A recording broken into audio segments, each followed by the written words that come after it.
ఈ ప్రమాదం జరిగినప్పుడు నీకు ఎలా మెలకువ వచ్చింది? ఆ టైంలో ఏం జరిగిందో నీకు గుర్తుందమ్మా? సార్ అంటే మెలకువ అంటే నేను లేచాను సార్. పడుకోలేదు సరిగ్గా. భయపడుతున్నా అని చెప్పా కదా సార్. వెనక ఒక అంకుల్ అలా ఉన్నాడని చెప్పి సరిగ్గా లేస్తున్నా, ఫోన్ చూస్తున్నా. ఇంకా మ్యాప్స్ ఓపెన్ చేసి ఎక్కడి దాకా వచ్చామని చెప్పి మ్యాప్స్ ఓపెన్ చేయలేదు, చేస్తున్నా అంతే.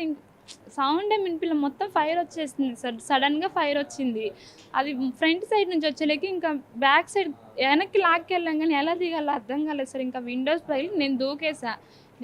ఒక అన్న దూకాడు, ఇద్దరం కలిసి దూకాం. నేను అన్న దూకాడు, నన్ను ఇద్దరం దూకాం.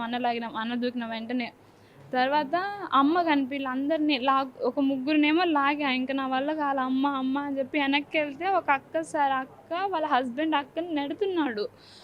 అమ్మ అమ్మ అని అరుచుకుంటూ అక్కని లాగా. ఇంక మా అమ్మ కనిపిల్ల, ఇంక బస్కి దూరంగా వెళ్ళిపోయి లాస్ట్ దాకా ఫైర్ వచ్చింది.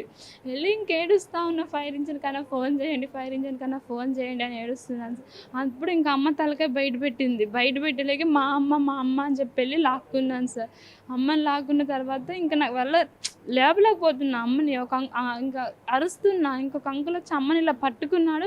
బ్లాస్ట్ అయింది సార్. ఒక్క సెకండ్ బస్సు ఇలా ఉంది, అది మేము పక్క వచ్చాం, బ్లాస్ట్ అయింది సార్ బస్సు.